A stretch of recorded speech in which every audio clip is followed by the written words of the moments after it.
எந்த துதி ஸ்தோத்திரத்திற்கும் மேலான உம்முடைய மகிமையுள்ள நாமத்துக்கு ஸ்தோத்திரம் உண்டாவதாக. பிசாசின் கிரியைகளை அழிக்கும்படியே மனுஷகுமாரன் வெளிப்பட்டார் என 1 யோவான் 3:8 வாசிக்கிறோம். இந்த வேதவாத்தின் அடிப்படையில் பிசாசு என்றால் யார், அவனது கிரியைகள் என்ன, அவனது அழிவு எப்படிப்பட்டதாக இருக்கும் என்பதை பற்றிய வேத சத்தியங்களை நாம் இப்போது கேட்க போகிறோம். 2008 ஆண்டு ஆகஸ்ட் மாதம் 3ஆம் தேதி மகிமையின் தேவாலயத்தின் மேய்ப்பர் எஸ். சந்திரசேகரன் அவர்கள் இந்த தலைப்பின் கீழ் பேச இருக்கிறார். அவரை கர்த்தராகிய இயேசு கிறிஸ்துவின் நாமத்தில் நாம் வாழ்த்தி வரவேற்போம். கர்த்தராகிய இயேசு கிறிஸ்துவின் நாமத்தினாலே என்னுடைய அன்பின் வாழ்த்துக்களை நான் உங்களுக்கு தெரிவித்துக் கொள்கிறேன். திரியேக தேவனுடைய அனுக்கிரகமும் அவருடைய ஆசீர்வாதமும் உங்கள் ஒவ்வொருடைய சிரசிலும் நிறைவாய் தங்கியிருப்பதாக. இந்த நாளிலும் நாம் தேவ செய்தியை கேட்கும் முன்னமாக ஒரு சிறு பாடலை பாடி ஜபத்தோடு இந்த வார்த்தைகளை கேட்போம்.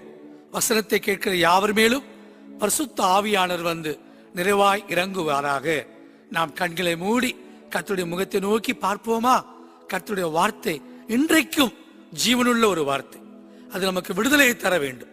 கர்த்தருடைய வார்த்தை வெறுமையாய் திரும்பி வராதபடி நீங்கள் வசனத்தை கேட்டுக்கொண்டிருக்கிற அந்த நேரத்தில் தானே உங்களுக்கு கர்த்தர் ஒரு அற்புதத்தை செய்து பரிபூர்ண விடுதலையை தந்துள்வாராக. நாம் ஒரு நிமிடம் கண்களை மூடி கர்த்தராகிய இயேசுவை நோக்கி பார்ப்போம்.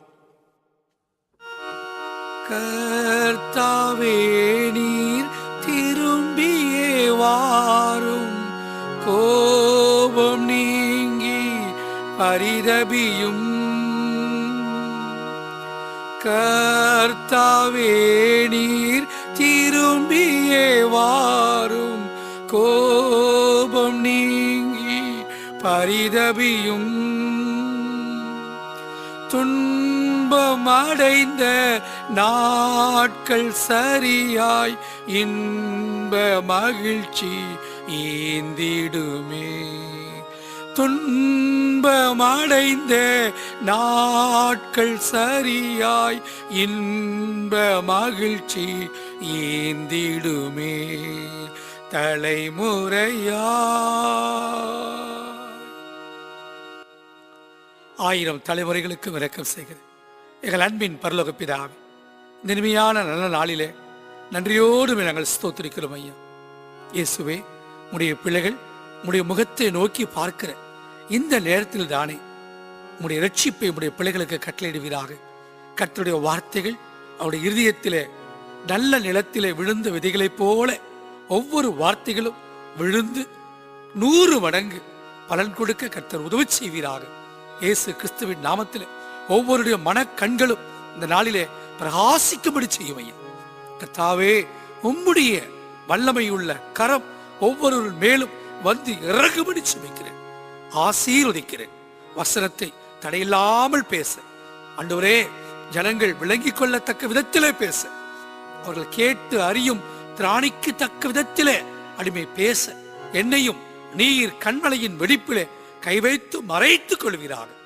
இயேசுவின் நாமத்தில் உடைய வார்த்தைகள் புறப்பட்டு வர உதவி செய்யும். கர்த்தராகிய இயேசுவின் நாமத்தில் ஜெபிக்கிறோம் நல்ல பிதாவே, ஆமேன், ஆமேன். கர்த்தருடைய பரிசுத்த நாமத்துக்கு மகிமை உண்டாவதாக. நான் சபையின் மேய்ப்பனாக இருக்கிறபடினாலே சபை மக்களோடு அநேக ஜனங்களோடு நெருங்கி பழகுகிற வாய்ப்பை தேவன் எனக்கு பல ஆண்டுகளாய் தந்துள்ளார். எங்களுடைய திருச்சபையிலே ஒரு அருமையான சகோதரி இருந்தார்கள். அவர்களோடு நான் பேசும் பொழுதும் பழகும் பொழுதும் அவர்கள் தொடர்ந்து ஒரு வார்த்தையை பேசுவதை நான் கவனித்திருக்கிறேன்.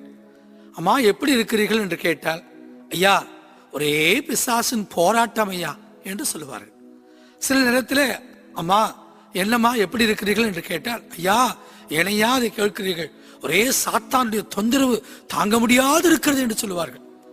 சில நேரங்களில் அவர் சொல்லுவார்கள், அந்தகாரம் சூழ்ந்திருக்கிறது ஐயா, எனக்கும் அந்த அம்மாவை பல ஆண்டுகளாய் தெரியும், ஆனால் அந்த அம்மா வாயிலிருந்து எதற்கெடுத்தாலும் சாத்தானின் போராட்டம், பிசாசின் கிரிகை, அந்தகார சக்திகள், இப்படி நான் சொல்ல தொடர்ந்து நெடுக அவர்கள் பேச நான் கேட்டேன். அப்பொழுது நான் என் உள்ளத்திலே யோசித்த ஒரு காரியம் என்ன, இது என்ன, இது நான் தான் இந்து மார்க்கத்திலிருந்து புறஜாதி மார்க்கத்திலிருந்து சாத்தான் வேண்டாம், அவனுடைய உறவு வேண்டாம், நமக்கு விக்கிரகங்கள் வேண்டாம், அவருடைய தொடர்பு வேண்டாம் என்று சொல்லிவிட்டு நாம் கர்த்தராகிய இயேசுதான் மெய்யான தெய்வம், அவரே இரட்சகர் என்று அவரை நாம் சொந்த இரட்சகராய் ஏற்றுக்கொண்டு வந்து விட்டோமே, அதற்கு பிறகு எதற்கெடுத்தாலும் பிசாசின் கிரிகை, அந்தகார சக்தி, ஒரே சாத்தானின் போராட்டம், இப்படி புலம்புகிற அந்த சகோதரியுடைய வார்த்தைகள் எனக்கு இந்த செய்தியை கொடுப்பதற்கு அதிகமாய் தூண்டியது. மட்டுமல்ல, இந்த கடைசி நாட்களிலே கடந்த சில வாரங்களுக்கு முன்பு தொலைக்காட்சி தொடரிலே, ஒரு பிரபலமான தொடரிலே ஒரு பேட்டி ஒன்று எடுத்தார்கள். ஒரு அநேகர் கூடி ஒரு காரியத்தை கலந்து பேசி அநேக காரியங்களை முடிவு செய்தார்கள். அதிலே ஒரு மந்திரவாதி, ஆவி உலக தொடர்புடைய ஒரு மனிதன் மற்றும் அந்த வேதத்தை இந்து புராணங்களை கற்றுத் தேர்ந்த ஒரு மனிதர் மூவரும் உட்கார்ந்து பேசி காரியங்களை முடிவெடுக்கும் பொழுது, ஒரு மனிதனுக்கு எப்படி பில்லி சூனியங்கள் வைக்கிறார்கள், எப்படி மந்திரவாதங்களை செய்கிறார்கள், அந்தகார சக்திகளை எப்படி உருவாக்குகிறார்கள் என்றெல்லாம் அவர்கள் பேசினதை கேட்டு ஜனங்கள் அதிகமாய் பயந்து போனார்கள். உலக மக்கள் பயந்து போனால் பரவாயில்லை, ஆவிக்குரிய பிள்ளைகளும் பயந்து போய், ஐயா நீங்கள் அந்த தொலைக்காட்சி தொடரை பார்த்தீர்களா, அவர்கள் பாருங்கள் எப்படியெல்லாம் பேசினார்கள் என்று கேட்டு பயப்பட்டார்கள்.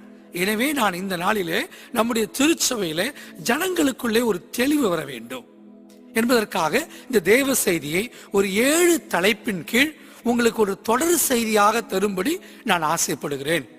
எந்த ஒரு காரியத்திலும் தெளிந்த புத்தி உள்ளவர்களாய் இருங்கள், விழித்திருங்கள். ஏனெனில் உங்கள் எதிராளியாகிய பிசாசு எவனை விழுங்கலாமோ என்று சுற்றி வகை தேடுகிறான். அன்பான கர்த்தருடைய பிள்ளைகளே, அப்படியானால் இந்த வேத வார்த்தையின் அடிப்படையில் பார்க்கும் பொழுது முதலாவது கர்த்தருடைய பிள்ளைகளுக்குள்ளே ஒரு தெளிவு மிகவும் அவசியம். ஆண்டவராக இயேசுவை பற்றி தெரிந்து கொள்வது எவ்வளவு அவசியமோ அதே போல எதிராளியாகிய பிசாசை குறித்தும் தெரிந்து கொள்ள வேண்டியது அதிக அவசியம். கர்த்தர் நல்லவர், அவரை நீங்கள் தெரிந்து கொண்டு அவரை நேசிக்கும் பொழுது உங்களுக்கு சகலமும் நன்மைக்கு ஏதுவாய் நடக்கும், அதிலே சந்தேகம் ஏதுமில்லை. ஹல்லேலூயா. எனக்கு அன்பான கர்த்தருடைய பிள்ளைகளே, நம்முடைய எதிராளியை பற்றி வேதம் சொல்லுகிற பொழுது நீங்கள் தெளிந்த புத்தி உள்ளவர்களாய் இருங்கள் என்று சொல்லுகிறது. எனவே என் அன்பான கர்த்தருடைய பிள்ளைகள், தெளிந்த புத்தியை நம் எதிராளியை குறித்து அறிந்திருக்க வேண்டும். நம்மை நேசிக்கிற ஆண்டவரை பற்றி அதிகமாக தெரியாவிட்டாலும் அந்த கண்மூடித்தனமான விசுவாசம், அசைக்க முடியாத நம்பிக்கை ஆண்டவரிடத்திலிருந்து பல ஆசீர்வாதங்கள் நமக்கு பெற்றுத்தரும். ஆண்டவர் நம் யாரையும் பொல்லாங்கினால் சோதிக்கிறவர் அல்லவே. எனவே முழு மனப்பூர்வமாய் நாம் கர்த்தராகிய இயேசுவை விசுவாசிக்க முடியும். ஆனால் எதிராளியாகிய பிசாசை குறித்து நாம் தெரிந்து கொள்ள வேண்டிய சத்தியம் என்ன? பிசாசு என்பவன் யார்? அவனுடைய கிரிகைகள் எப்படிப்பட்டது?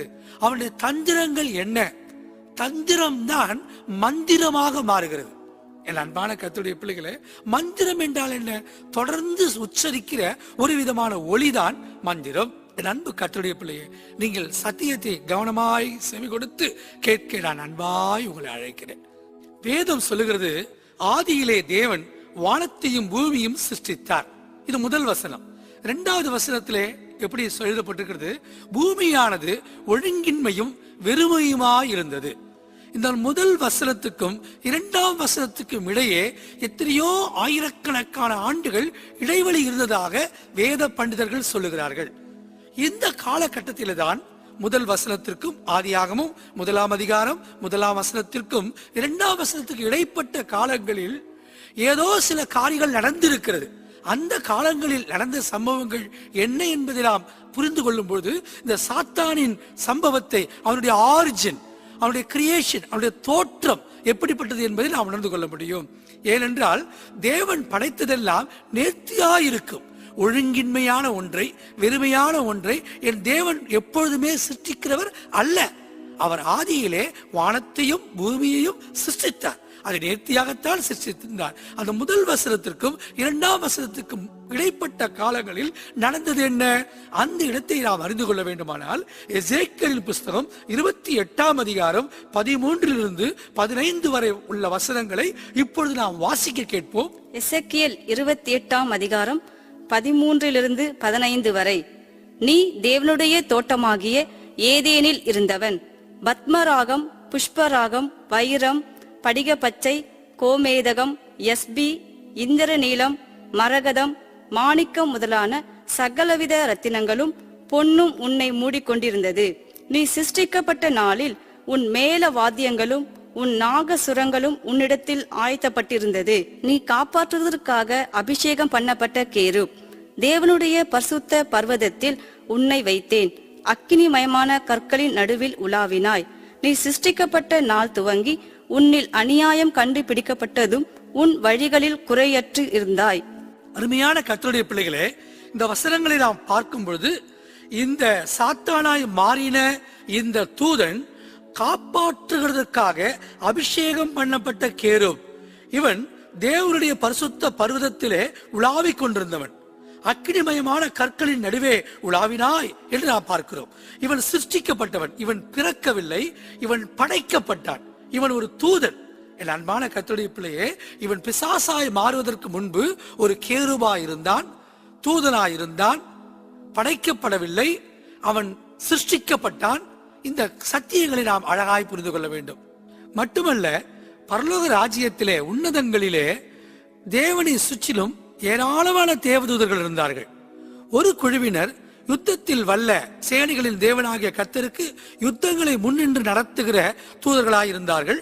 அந்த தூதர்களின் கூட்டத்திற்கு தலைவனாய் இருந்தவர் பெயர் மிகாவேல். கர்த்தருடைய வார்த்தைகளை மற்றொருத்தில் பகிர்ந்து கொள்ளுகிற தூதர்களுக்கு தலைவராய் இருந்தவர் காப்ரியேல். தேவனை எப்பொழுது துதித்துக் கொண்டே இருக்க வேண்டிய ஒரு கூட்டத்துக்கு தலைவராய் இருந்தவர் லூசிபர். 3 விதமான கூட்டங்கள் இருந்தது.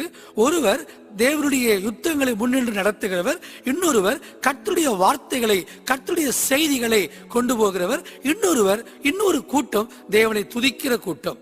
அப்படியானால் அந்த துதிக்கிற கூட்டத்துக்கு தலைவராயிருந்த லூசிபர் என்ன செய்தார்? நான் வடப்புறத்துக்கு ஏறுவேன், உன்னதங்களில் என்னுடைய சிங்காசனத்தை உயர்த்துவேன் என்று அவர் தன் இருதயத்தில் மேட்டிமையான எண்ணங்களை கொண்டார் என்று வேத வசனங்கள் ஊடாய் காண்கிறோம். தேவனுக்கு விரோதமான பெருமை என்கிற எண்ணம் உலகத்திலேயே முதலாக இந்த லூசிபர் ஆகிய தூதருக்குள் வந்தபடியினாலே அவன் சாத்தானாய் மாறி போனான். இந்த சத்தியத்தை கேட்கிற கர்த்தருடைய பிள்ளைகள் ஒன்றை ஞாபகத்தில் வைத்துக் கொள்ள வேண்டும். பாவம் கூட தேவனால் மன்னிக்கப்படும், பெருமையை தேவன் சகித்துக் கொள்வதே இல்லை. அன்பான கர்த்தருடைய பிள்ளையே, பாவம் செய்கிறவளை கர்த்தர் மன்னிக்கிறார், ரட்சிக்கிறார். ஆனால் வேதம் சொல்லுகிறது, பெருமை உள்ளவனுக்கு தேவன் எதிர்த்து நிற்கிறார். எனவே இந்த பெருமை என்பது ஆதியிலே சாத்தானிடத்திலிருந்து வந்த ஒரு குணம் என்பதை விசுவாசிகள் நன்கு உணர்ந்திருக்க வேண்டும். அவன் நாதஸ்வரம் மேலதாளங்களோடு எப்பொழுது பாடிக்கொண்டிருந்தவன். அவனிடத்தில் அநியாயம் காணப்பட்ட பிறகு தேவன் அவனை தரையிலே தள்ளி வெட்டினார் என்று வேதத்திலே வாசிக்கிறோம். இதை ஏசாயாவிலே இப்பொழுது நாம் வாசிக்க கேட்போம். ஏசாயா 14 அதிகாரம் 12 வசனம். அதிகாலையின் மகனாகிய விடிவெள்ளியே, நீ வானத்திலிருந்து விழுந்தாயே, ஜாதிகளை ஈனப்படுத்தினவனே, நீ தரையிலே விழ வெட்டப்பட்டாயே. அன்பான கர்த்தருடைய பிள்ளையே, நாம் வாசிக்க கேட்ட வசனத்தின்படி அவன் வானத்துக்கு ஏறுவேன், நட்சத்திரங்களுக்கு மேலாக என் சிங்காசனத்தை உயர்த்துவேன் என்று அவன் வடப்புறங்களில் உள்ள ஆராதனை கூடத்தின் பர்வதத்திலே வீற்றிருப்பேன் என்று அவன் எப்பொழுது யோசித்தானோ அந்த நேரத்தில் தேவன் அவனை வெட்டி வீழ்த்தினார்.